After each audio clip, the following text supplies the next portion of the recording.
얽힘은 제어 가능한 연결인가요? 영상에선 조금 다르게 설명하겠습니다. 얽힘은 제어돼야 하는 연결입니다. 그럼 무엇을 제어할까요? 은하간 통신을 위한 제어일까요? 우리 문명의 제어 거리에 한 획을 긋고 있는 보이저 위성은 지구로부터 약 250억 킬로미터 떨어져 있습니다. 안타깝게도 이 위성엔 양자 통신 장비는 없습니다. 그러나 언젠가는 성간 통신의 토대를 구축하지 않을까요?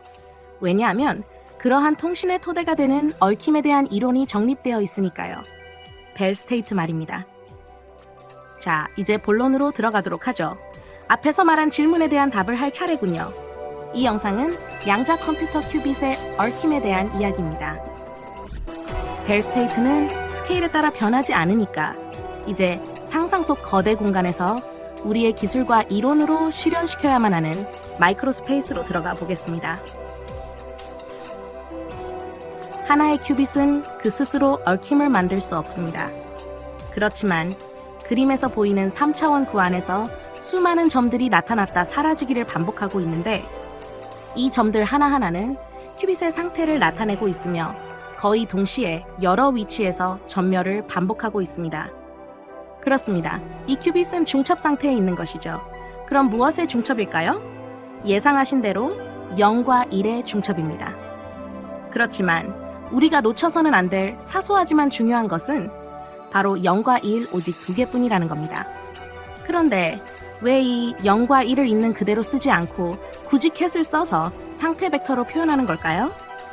그건 큐빗의 상태를 파동의 관점에서 접근해야 얽힘과 간섭을 설명할 수 있기 때문입니다. 그리고 이 상태 벡터 0과 1은 일종의 단위 벡터 역할을 하기 때문에 변하지 않습니다. 그런데 큐빗을 제어한다는 말은 옆에 3차원 구에서 무엇을 말하는 걸까요? 당연히 무질서한 작은 점들이 없어야 하고 그런 다음 하나의 점을 원하는 위치에 만들 수 있어야 하며 또한 이 점을 원하는 위치에 놓을 수 있어야 하겠지요. 그렇습니다. 이 점은 큐빗의 상태를 말하는 것입니다. 이 큐빗의 상태를 나타내는 파동함수는 다음과 같습니다. 그리고 이 알파와 베타는 다음 구속 조건을 만족해야 합니다.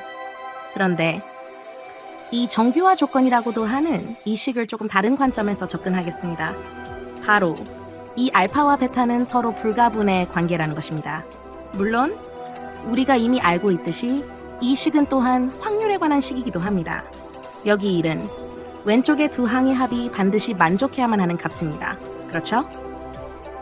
첫 번째 항인 알파 제곱이 증가하거나 감소하면 두 번째 베타 제곱은 반드시 반대로 움직여야 합니다.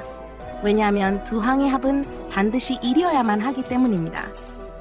이건 왼쪽의 블로 흑우에서도 알 수 있는데요. 지금 정확히 북극에 있는 큐빗의 상태는 알파가 0이고 베타가 1입니다. 북극에 있는 큐빗의 위상을 남쪽으로 보내는 파울리 X 게이트를 적용하면 큐빗의 상태는 1에서 0으로 바뀌게 됩니다.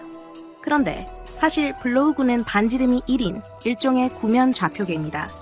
이 3차원 구의 모든 표면은 알파와 베타에 대응되므로 일반적인 좌표계의 특성상 모든 구의 표면의 좌표는 서로 달라야 합니다.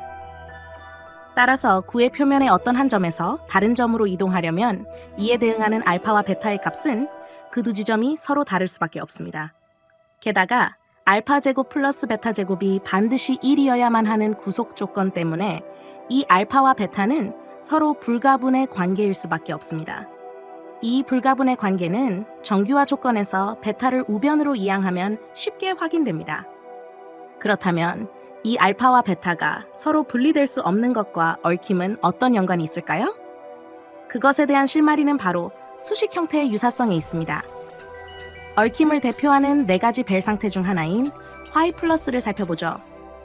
왜냐하면 벨 상태 중 하나인 이 화이 플러스에서도 비슷한 불가분성이 나타나기 때문입니다. 다시 말해 이 상태에서는 두 큐빗이 서로 얽힌 상태로 하나의 큐빗 상태가 다른 큐빗 상태와 강하게 연관되어 있기 때문에 두 큐빗을 각각 독립적으로 설명할 수 없기 때문입니다. 그러나 여기서 놓치지 말아야 할 중요한 게 있습니다. 바로 하나의 큐빗은 그 스스로 얽힘을 만들어낼 수 없다는 것입니다. 이것은 마치 로프를 가진 사람이 어떤 위기 상황에서 탈출하려면 반드시 밧줄을 외부에 연결해야지 그 밧줄을 자기 자신에게 연결하는 행위는 아무런 의미가 없는 것과 유사합니다. 왜냐하면 얽힘을 위해서는 반드시 2개 이상의 큐빗이 필요하니까요.